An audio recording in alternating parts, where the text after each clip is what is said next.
it's time to have some uncomfortable conversations about Joe Hendry's title reign, his world title reign. I mean, he's super over, and the match he had with Nick Nimble to win the title, it was good, but the title reign just simply hasn't been good. The first match was a random match against Matt Cardona for whatever reason. Then the second match, it was the build was Jake something interrupted him during one of his concerts, and they just had a match next week. And now he's feuding with, now he's in a tag team with Elijah for some reason, and they're feuding with the Colognes and the system all of a sudden. So it's just really weird, and I'm not liking what they're doing with his title reign so far. Like the chase was great for him to get there, but now he's actually become the champion, and it's only been about a month now, so I'm not giving up on the reign. But it hasn't been good so far, and it needs to start picking up. He needs some actual feuds, like him feuding with the six, him being stuck in the system vortex. I don't get that because the system have a lot going on. And actually, let me start with how the show started before I dive too deep into what I want to say about Joe Hendry, because I do like Joe Hendry. He is cool, but you start off the nice Impact with the system cutting the promo. It got worse by the second. The promo was really bad, and tonight's episode of Impact was just bad in general. I didn't enjoy it, to be quite honest. And then the Colognes came out there, and now they're a part of the system. So you have a group that spanned from 5 to 7, and they had a number games at the end of the show. They have the numbers, but they still run. Make that make sense? Okay, and then you Spitfire, they did an interview backstage. They were pretty confident they were going to retain their titles. Yes, they should be. They're the champs, so it made sense.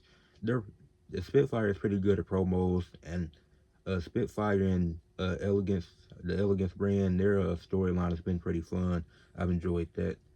But then next you had, and I hate how they started to show off. The first 20 minutes are 3 different promo segments. Like, you're going to have the first 20 minutes not be a match. It should just be one promo segment. It shouldn't be 3 different ones. Because then Leon Slater approached the system backstage, 1-on-5. They just expanded to 7. And you think that it's going to be safe to press them 1-on-5, and then the Hardy Boys coming back him up. The system still had the numbers. Why have they not done anything? That's, it's ridiculous. Then you have Mike Santana. He had a match against Ora Ora Minsa from Metal 4. It was an okay match, but it wasn't that great. It started off pretty bad, and there was some botches in the match. Ora was botching some moves, and then it picked up for a little bit, but Mike Santana was able to get the win. It was one spot. It was a single leg drop kick that Ora did. Wasn't that great. And then the only funny part about this, the only good part about it is that the Ali, Mustafa Ali and his group, the segment that they cut, the segment they did talking about Mike Santana's addiction to alcohol or whatever, I actually found that pretty funny. Then Mike Santana going backstage and trying to find Ali. Now he wanted to meet him in the ring face to face. I don't know if they'll do that next week or a sacrifice, but they've been doing a good job building up this feud. And once they get done with this, Joe Hendry actually has some competitors for that title. Because neither one of them would beat Joe Hendry for the title, but they would both make good opponents for Joe Hendry in his title reign, and they could tell some compelling stories. Tessa Blanchard finally wrestled a squash match against Kelsey Heather, who had random near falls. She had 2 random back-to-back near falls when she was getting dominated all match. Like, Tessa Blanchard should have dominated more than she did, and it shouldn't have took as long as she did to beat her. Like, the match wasted time. And Tessa Blanchard wrestled, then she got into it with Lee Ching backstage, and now they're having a match at Sacrifice because they had one backstage segment. That makes a whole lot of sense. Cora Jade, Cora Jade attacked Masha Slamovich backstage after that because Masha was paying attention to this match with Tessa, because Tessa Blanchard made it clear she was going after that title. But Cora Jade, she was like, you got to worry about me first because I'm coming for that title and we have a match coming up. Which it made sense because it was like Masha focused on that match, but she not realizing that Cora Jade could be anywhere lurking. Then that's what ended up happening. Then you had what was you had a segment with Joe Hendry and Elijah, which this is why, and I'll get into the title reign now. So you bring in Elijah to have him team with Joe Hendry, and then they do the tag team thing one week. Okay, that's cool, but now it's like Joe Hendry, he's making it clear that he don't trust him. He he know the story. If it's gonna be a guitar wrapped around his neck, then he gonna want the title. And Elijah trying to make it seem like it's not that. And Joe was like, as long as you believe, then I guess I can walk with Elijah. It's like we know how this story is gonna end. We've seen it plenty of times, and this is my problem. There's no compelling stories or top main event guys to take on Joe Hendry for the title. Like now that Nick Nimitz been suspended and you haven't did the rematch, which you could have did the rematch and if Nick Nimitz lost, he would have been fine because there was shenanigans in both of their matches. So if you just have a straight up third match, so you can break that tie and have Joe Hendry retain, I think you already have a solid story there. And then Ali and what's his name, Mike Santana, those are two other compelling stories. Like you can easily get them involved in the world title picture. And I don't think TNA is doing a good job building up some credible guys. Because then later in the show, did stuff with the system. I'm gonna get to that at the end, but I wasn't rocking with the segment. Then you had Casey Navarro versus Steve Macklin.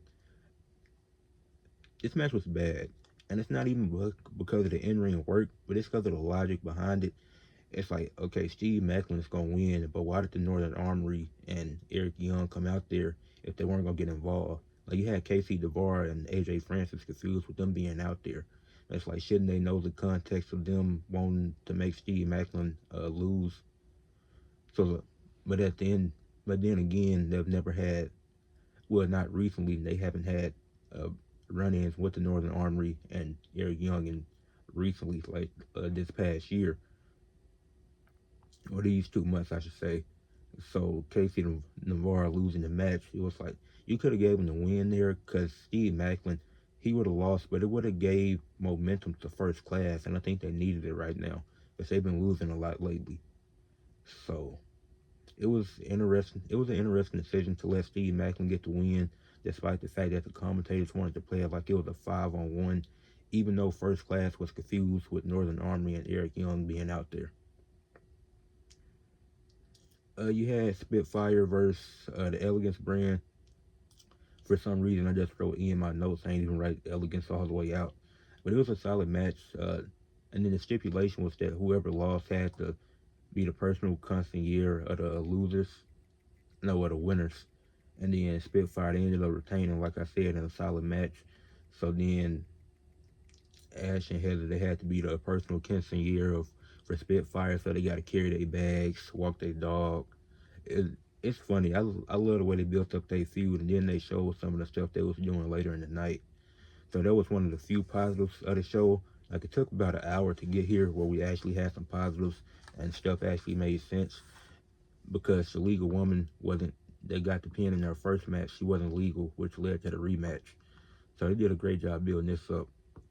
Sami Callihan and Mance Warner, it's going to happen at Sacrifice in the street fight, I think.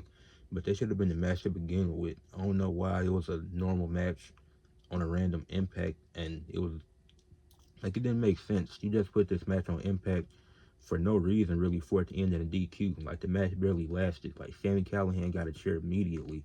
Not like as soon as the bell rung, but it was pretty quick into the match when he got the chair and just started going nuts. And Mance Warner technically won by disqualification. But they're gonna have an actual match at Sacrifice. It's gonna be a street fight, no rules, because it's like their feud has been so heated. You can't just have a normal match with these two. And then they had them brawl per usual, as they always do. But that's the end of that. Then you had not Leon Slater, Frankie Kazarian versus Ace Austin, and you had Wesley on commentary. Obviously, Tyson and Tyreek got involved. The match was okay. Frankie Kazarian ended up getting the win because of interference. But if Frankie Kazarian won the Call Your Shot Gauntlet match, where he has a guaranteed opportunity at the world title, I don't get why he needs help to win this match against Ace Austin. I guess a solid match, and I don't think Ace would have been hurt by the loss, but then you have Tyson and Tyreek and Wesley all get involved. Now it's on a 1-on-4. Then after the match, they try to attack him, but the Rascals come out there to make the save, and that's basically the end of that. Once again, it's not, they're trying to build up the feud, but Frankie Kazarian could have won clean. One clean loss to Ace Austin won't hurt him at all. And then you had Ryan Nemeth gave us an update on his brother Nick Nemeth in 15 days, letting us know that's when he'll be back. Ryan Nemeth is starting to grow on me. He's really entertaining. I will say that. Then get to the main event, the System versus Obafemi and the Hard Boys, as Santino Morello likes to say. It was a solid match, but the ending didn't make a lot of sense. Obviously, Alicia Edwards, she got involved being out there. The Colognes, they knew partnership with the System. They ended up getting involved in the match. You had a spot where the ref went out, so that allowed the System and the Colognes to all interfere in the match. The people that weren't in the match, and then Moose was like scared of Obafemi, but for as much as he was talking, he sure was scared, which it makes sense because he's a heel, so obviously they're gonna play into that. But what got me is that the System, I knew they'll win because TNA got to win some of these matches. My thing was Moose was talking about how he wanted to pin Jeff Hardy because he had pinned him twice, but he wasn't able to do that. He ended up pinning Matt to get the win, which was interesting. So then and the System, they get the win. And then the System, they try to attack the Hardys and Obafemi. Then Joe Hendry and Elijah come out there. So it's five of them. It's five of them in total against seven people from the System. Really six because Alicia Edwards, she's a woman, so she can't do too much. Like, she can get a few shots in, but she won't go too crazy, obviously. But this whole storyline with the System, the Colognes, and then Joe Hendry being stuck in this vortex or whatever they got going on, I don't like it. He should work. And then it's announced that Moose is going to face Jeff Hardy at Sacrifice in a ladder match for the X Division title. That's going to be cool. That's going to be a fun match. It makes sense. Jeff Hardy pinned him twice, so you built a story there. But Joe Hendry should be defending his world title. He shouldn't be in this vortex with the System and the Colognes and helping them. Like, you have other tag teams you could use to help. Like, you want the First Class to take some losses. Why can't they face the Colognes? Why is Joe Hendry in this weird thing with Elijah? Well, we know he's going to turn on him at some point because he's going to want that championship. So it's like, I give this Impact a 2.5 out of 10. Worst episode of the year. I didn't enjoy this episode at all. It was a few solid things. Well, no, it was the women's tag team match was really fun. I enjoyed that. That was the best part of the show. Then the six-man tag team match, it was a in-ring wise, it was a quality match, but story-wise, I didn't like it because I think Moose should have got his pin back on Jeff, and then Jeff still would have got the match, but he would have at least got the pin back because he alluded to it earlier in the night in his promo. But a lot of the promo segments didn't do much. A lot of the decisions made on this episode didn't make sense, like the way it was booked. Not that the decisions were bad. I just think that it was booked poorly and they could have did a better job booking this show. But leave a like on the video, subscribe to the channel, and let me know what y'all thought of tonight's episode of Impact. Peace.